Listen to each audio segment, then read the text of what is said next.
Hey everyone, Caront here, welcoming you back to Wild Arms. In the last episode, we finished up the Epitaph Sea, where we ended up facing off against Boomerang, and it was quite the fight too. Then we made our way back here to Court Seim for a party, and ended up getting interrupted in said party by Alhazad, who told us that, well, he was gonna kill everybody if we didn't give him the rune drive. So everybody was whisked off to the sacred shrine, and here we sit. Now, the town's abandoned, so nobody's here. But if we step out the door here, we see a bit of a conversation. There's something wrong here. No one is attacking. They advertised it enough. What's going on? They didn't know where the rune drive was. That's why they appeared in this village and... What? What for? The normal reaction to the threat of an imminent attack is to evacuate. The safest place? Where would that be? The pyramid that controls the dimensions is in the forest to the south. Alhazad, he's always one step ahead. And yeah, we got some trouble. So, I guess we get to make our way down there and see if Alhazad has beaten us to the punch. One thing I will mention is, if I sound a little bit different, my apologies. I've been having some basically mouth issues, voice issues for the last few days, and I thought I'd kick them by today, but I guess not. So if things sound a little bit different, my bad, that's pretty much what's going on. So anyway, go ahead and step into the sacred shrine and hope that, well, nothing's gone wrong, I guess. And, oh crap, we've got the Saint Centaur people screwed up music, so we have a barrier gone. That's not good either. Someone disabled the defense systems. There are monsters all over the place. Ah, great. So, unfortunately, looks like Alhazad was in fact successful in his dastardly scheme, so we get to try and figure out what happened to the place. So now, of course, we've already gone through and gotten all the treasure, so if you do that, that'll make... Okay, I had a gremlin and a couple of Saracenians there, which we saw those whenever we had the statue test. So, it'll make this a bit of a shorter journey overall if you've already gotten the treasure. But basically what you're trying to do is gather information to figure out what in the world's going on. That man that was just here. One moment he's here, and the next thing I know, there's a monster attacking us. Uh-oh. He must have been eaten. Alright, we talked to you. I was always told there were no monsters here. Well, until now. Talk to you. When are we going to be able to get out of here? There may be rats in this place. I'm afraid of rats more than I am of monsters. Wow, okay. Well, if we toss handpan at him, he gets out of the way. I hate rats. Did you know that? Absolutely, but we wanted to talk to Priesty here. I can't believe we got invaded. The monsters didn't look like they forced their way through. They must have figured out a way to get through the barrier. Well, that's no good. So go ahead and head through here. We've already gotten the treasure on the left side, so we don't need to go over that way. But let's go ahead and head through here, see if we can find anybody else. Okay, I had another Gremlin Saracenian combo there, so nothing really to write home about. We go in here, and we find some people standing around talking.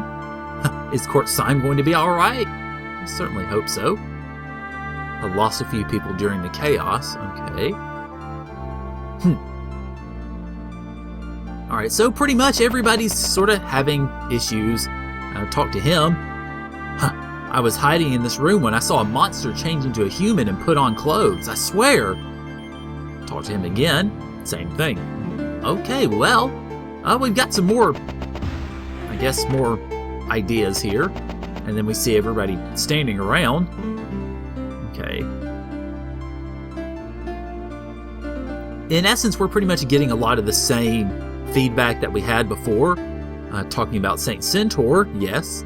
Of course, that relates pretty directly. Let's talk to folks over this way. The dimensional barrier is supposed to be perfect.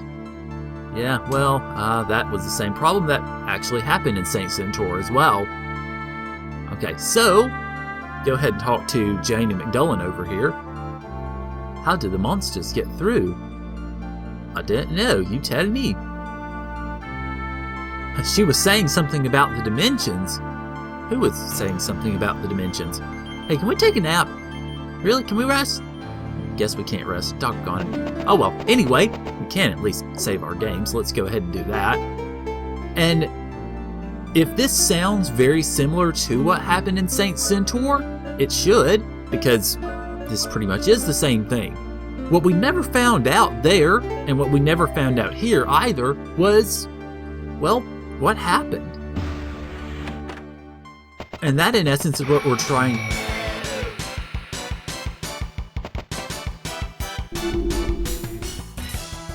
I believe, in fact, this is a new enemy, the Orc Lord. Free! So, go ahead and just take this guy out. And if this is not a new enemy, then you guys won't hear me anyway. So, okay, go ahead and just go at this guy.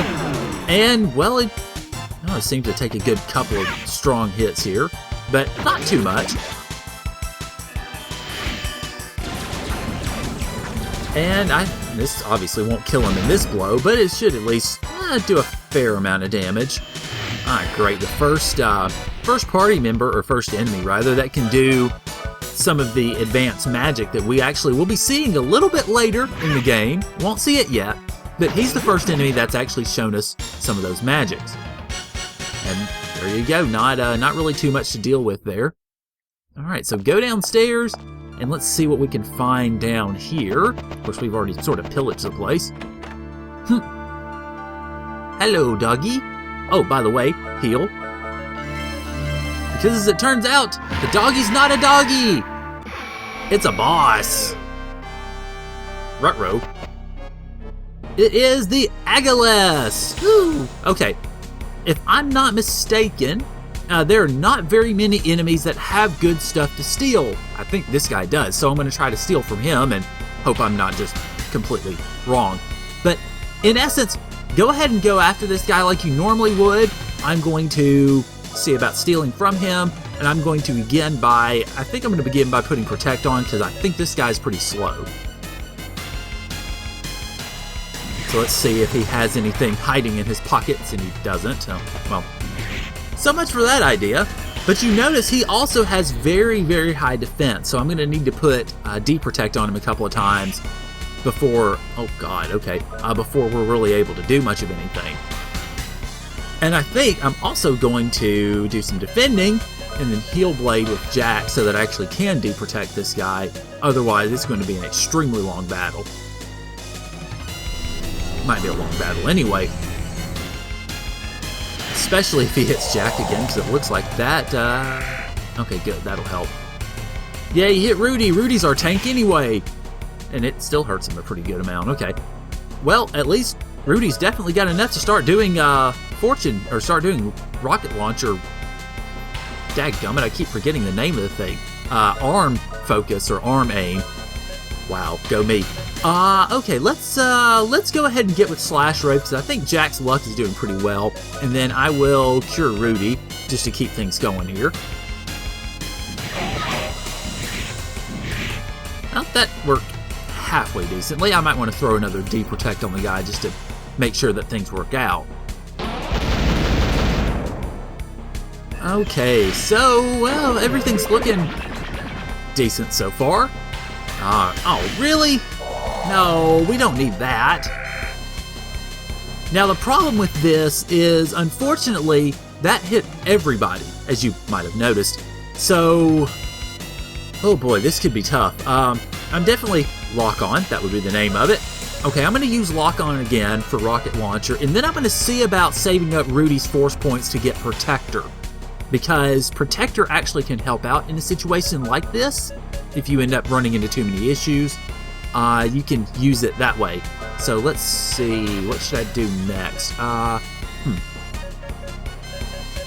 Okay, I think I'm going to protect Cecilia just because she's the most fragile of the party members. Even with extra assistance, she's still fragile, so we definitely want to be careful about that.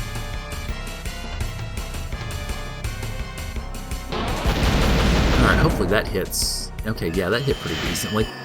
Alright, please don't hit any of my weekend party members. Oh, sweet. That worked out really nicely. Okay, so, hey, things are going decently.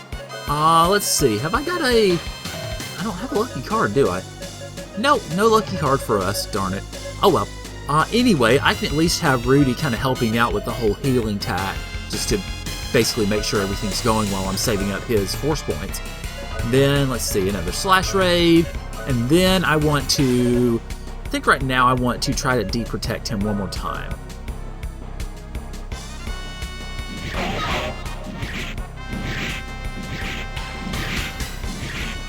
Holy crap, this is definitely one of my best Slash Raves. I mean, my god. 4 times the damage of the previous one. I mean, 4 times! Holy cow! And that was, well, that didn't work so well. Oh, would you quit doing that? I mean, yeah, I don't know. It's unfortunate because we don't have the ability yet to actually do a deprotect for everybody or to protect everybody as we need to, and yet he can deprotect all of us, which is just weird. I don't get it. Anyway, let's see. I'm gonna actually have, oh no, Rudy doesn't really need to heal yet, does he? I'll just go ahead and do a regular attack with him and see if we can get another great Slash Rave like we just did. She doesn't have, let's see, Okay, I'm going to start doing more protects just to keep things going here, especially on her, although actually I'll use it on Jack because he's actually the only one with HP down right now. Come on, 11, however many Slash Raves you did, well, that works decently enough, I guess. So I mean, basically this battle is really just this is really a grind fest, because he is exclusively devoted to physical attacks, and I'm going to go ahead and apply Protector now. And since he is so devoted to those physical attacks, you definitely need to be building up your protection, your defense as it goes. No, I don't need to do that. I need to heal him. But if you're able to keep that up, you should be okay as far as trying to take this guy out. It's just definitely going to be a track meet where you're going to have to really make sure that everything is in play, just so that nothing really gets thrown off whack too much. And that, of course, hurt really badly. So I'm going to try Rocket Launcher without the lock-on, just to make sure that everything's going okay. And then definitely Cecilia healing. That's going to be her main goal really throughout the rest of the battle.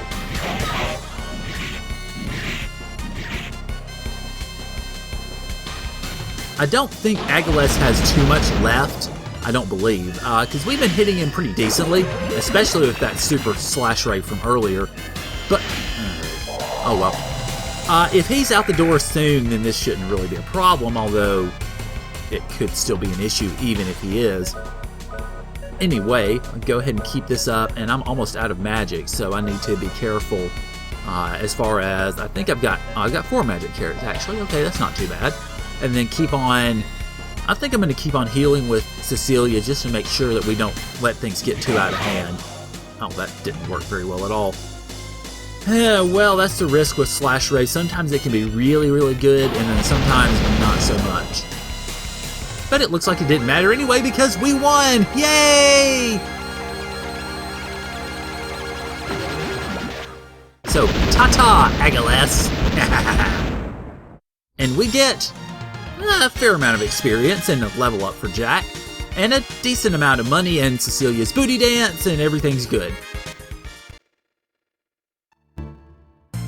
That reminds me, something like this happened before, and this is in essence going to be distilling everything that happened in Saint Centaur. That's right, I remember I got past the barrier by huddling against your body. That means go through with a human. They used the same method as I did to get through the defenses. Got in with humans. We just saw a dog turn into a monster. I don't want to think that the villager became a monster. How could a human turn into a monster? Smart kids. I'll tell you exactly how we do it. We used special seeds.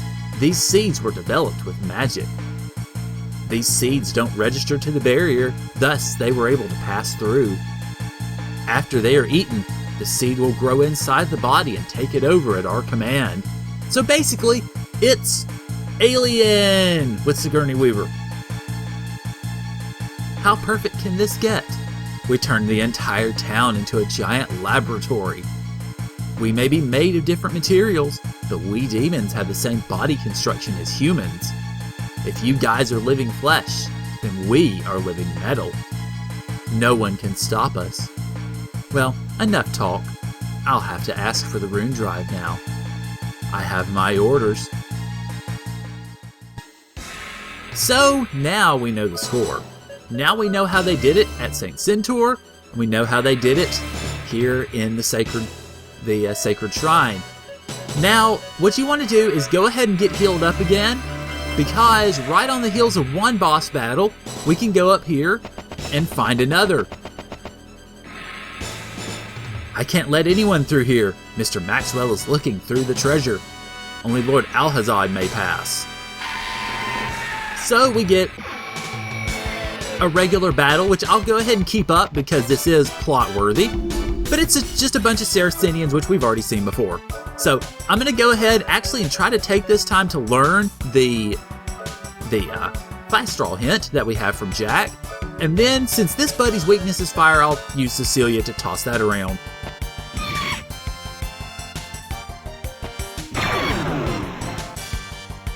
Alright, well, enough for that one, I guess. Didn't take too much, and then this one's about to go down in flames, literally. Ha ha ha ha. There we go, bye-bye. And I'm going to leave the last one to see if Jack can go ahead and learn that fast draw technique.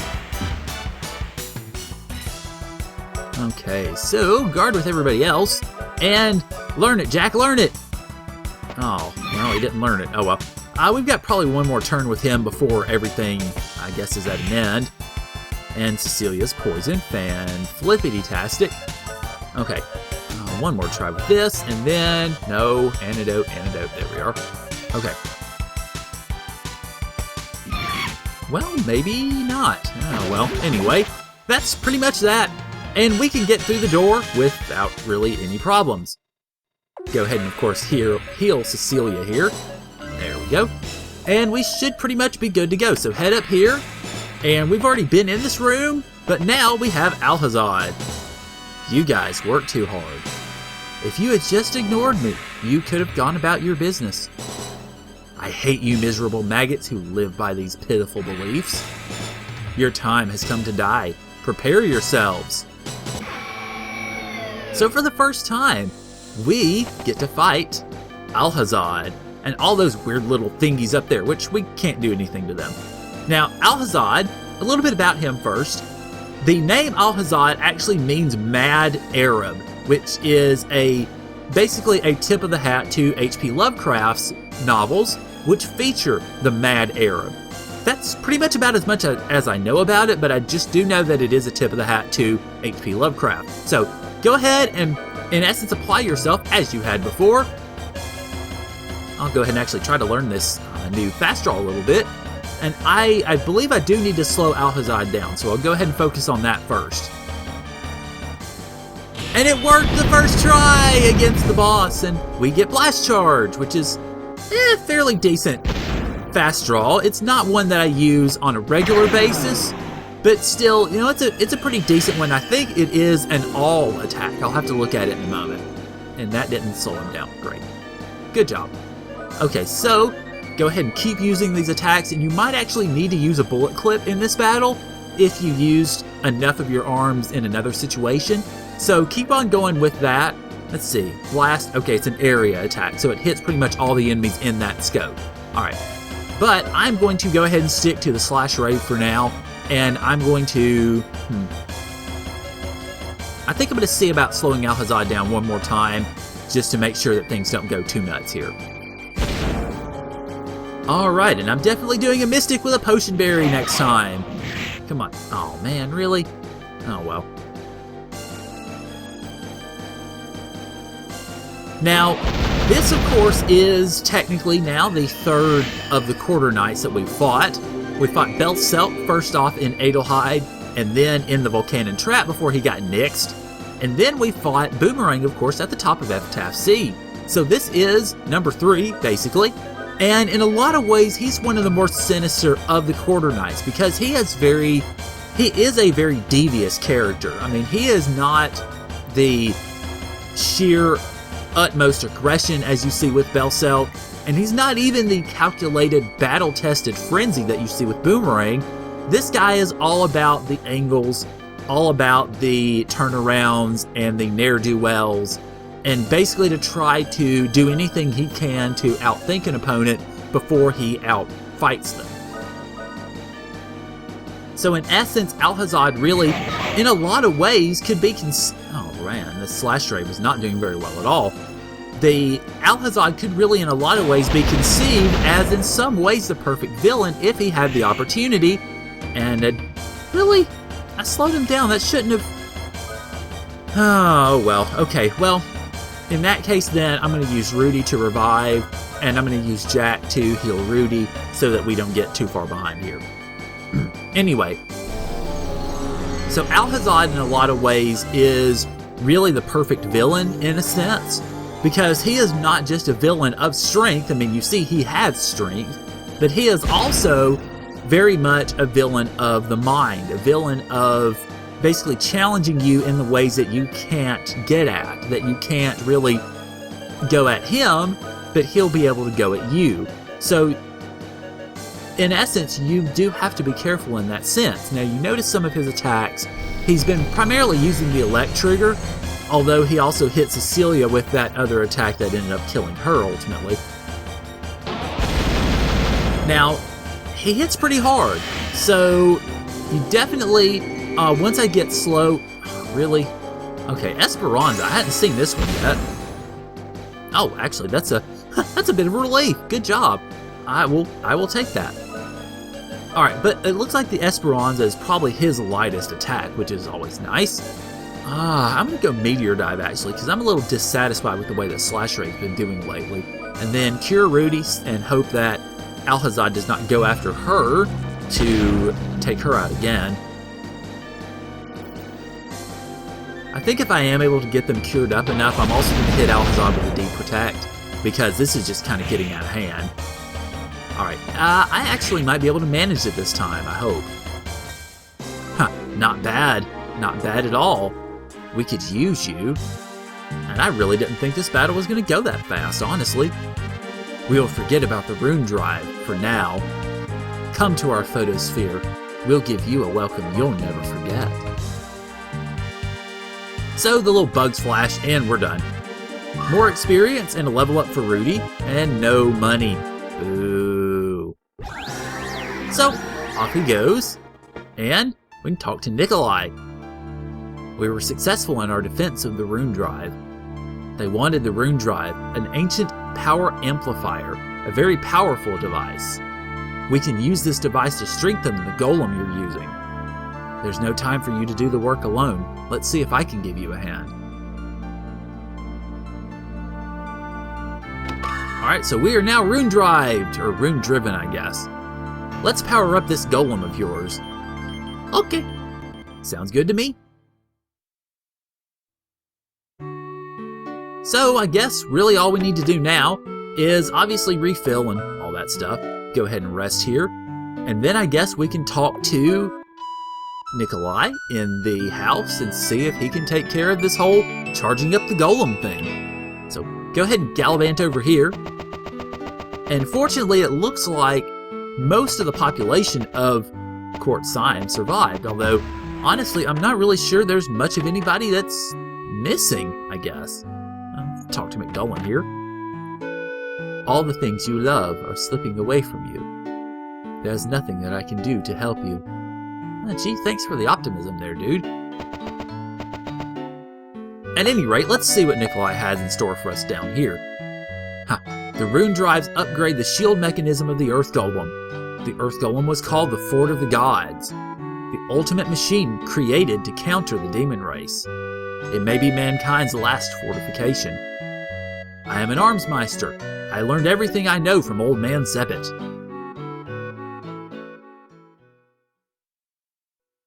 Okay, so we're out here. Let's see if we can get this thing charged up. The 2 rune drives will restore the weakened power output of the Earth Golem. Its anti-phasing shield is at full power. It will disintegrate anything that touches it. If you think about it, it's the ultimate offensive weapon as well. I don't believe people should possess powers beyond their control. The history of our people is to fight for power. With power, there's a chance for meaningless destruction.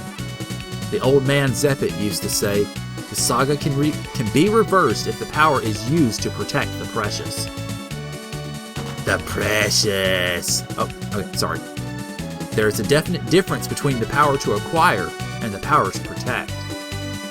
I will revive the power of the Earth Golem for the righteous fight of protecting Filgaia. And it looks like the Golem's in line with that. Sweet.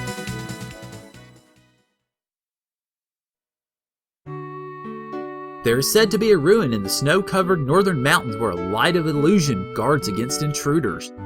Some say that the demons live there, but it's not certain. The Earth Golem should now be able to break through the light of illusion that is probably the demon's barrier. Okie dokie. Hey Jane, you have anything to say? Is a world where innocent children and kind people are the first to die worth protecting?